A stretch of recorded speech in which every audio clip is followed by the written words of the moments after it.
Welcome to another week, class. I think we are about a quarter of the way through the semester so far. Time flies. Let me know if you have any questions or concerns. I'm, very pleased with where we are so far. Almost all students are still actively involved in the class. We've had very few drops or withdrawals yet. Quizzes are going very well. I think we had, we were running around a 93 average and just dropped under a little under an A average on the last quiz. So it seems that everybody's learning the material and grasping the content. I'm also especially pleased by how the discussions are going so far. Fantastic, discourse on this last one. I know is possibly at times a difficult, conversation or debate, but it's really a very important competency to, learn how to, express your ideas and to think critically and to also interact with others that have slightly different views and viewpoints than yourself. I think that that's great, and I will encourage us to continue such great discourse as we continue. But what I want to show you now is a fantastic AI tool that I've been playing with a little bit here. I think that this AI tool would, I think we've probably all used ChatGPT or these tools to help us write at this point in time. I myself like to use Grammarly, but I mean, there are all these different ones out there. But now I want to show you a tool that you can use to do your research for you, or help you do your research much better than ChatGPT does. So I'm going to share my screen here with you. Right, and here you can see, right, what you can see when you go to Google Notebook. So I'm going to include a link here in the announcement that I'm sending you guys right now, but the Google Notebook. And so right here, I'll just Google Notebook. We start here, try Notebook LM, new notebook, and then you upload your source material. I have already downloaded two PDFs here that would be articles that I might research as part of a research paper or a thesis that I'm developing for this class if I were a student. So then you would enter a question, that you might want to defend that would be your thesis topic. So here I've already prepared one. Do psychedelic drugs promote spiritual growth and mental health? Then I click there, and it's going to generate a text readout here for us. That's going to take a few minutes. In addition, I suggest you go to this button here called Notebook Guide and hit Generate here for this deep dive conversation. What that does is it creates a podcast. So it turns these research articles and however many you put in there, and then as long as they're in PDF format, and then it converts that into a 9-minute podcast that you can listen to on your phone while walking, while going to the gym. It's I think, a fantastic way to sort of digest these research articles in a very efficient and innovative way. So here is, so first I've already done this. So if this were like a cooking show, here would be the point that I show, oh, look, here's our cake already. So first you can view the chat.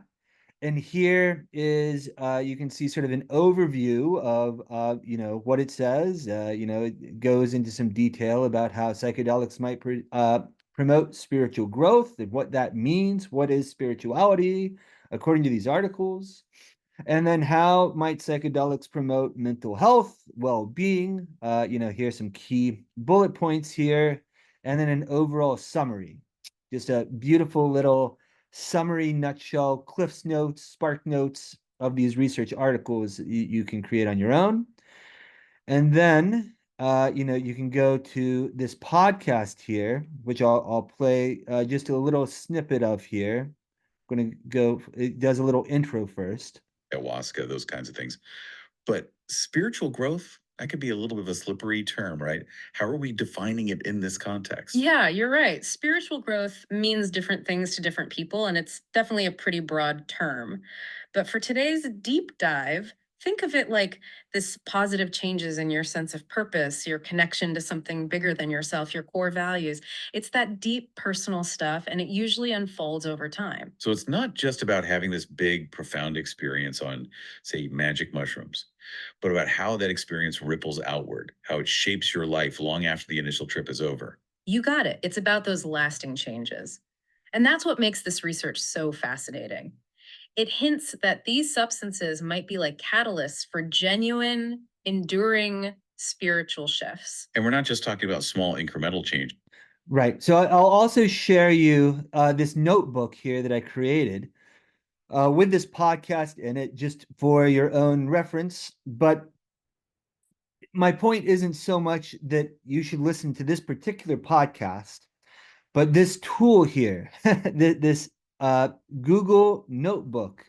It takes about 5 minutes for it to create this incredibly interactive podcast where you have two different voices, discussing these research articles for you. Uh, I don't know. I found that incredible. And it also increases accessibility. Not everybody, some people struggle to read these dense research articles. And of course, while preparing for your essay, you should still read the articles. But I think that this podcast and being able to listen and learn about the material in a different modality is incredibly powerful.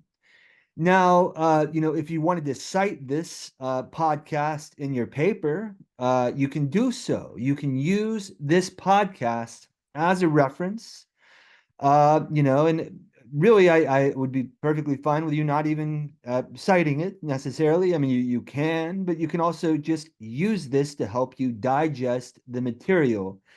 There are so many different things that you can feed into this and create these podcasts in 5 minutes. That's all it takes to process. It gives you the notes within about 1 minute. It gives you the full podcast within about 5 minutes of processing.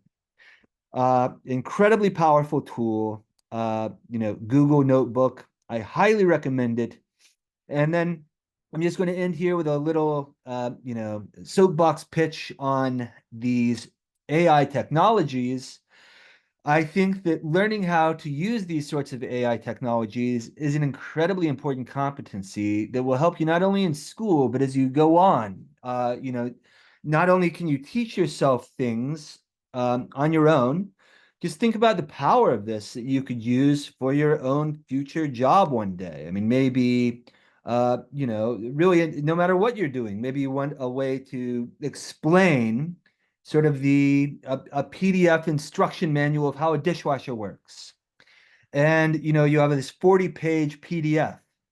What happens if you load that in here and ask it a question of how does my dishwasher work? Or, how does it drain? How do I troubleshoot drain issues? And have it generate a little podcast there. That's just one potential application. There's so many different ways that you could harness this technology.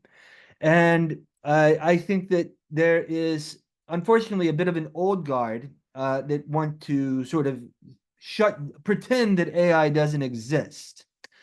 I want to do the opposite here. This is a very important skill. It is more powerful, I think, than the creation of a calculator was for math. And, we can do math without a calculator, but why? I mean, like, why would we? At some level, it's still important to learn how to write and read research articles and these sorts of things, but to not use this sort of technology for both writing and research, it's Yeah, the wrong approach. You should be embracing this technology, not pretending it doesn't exist.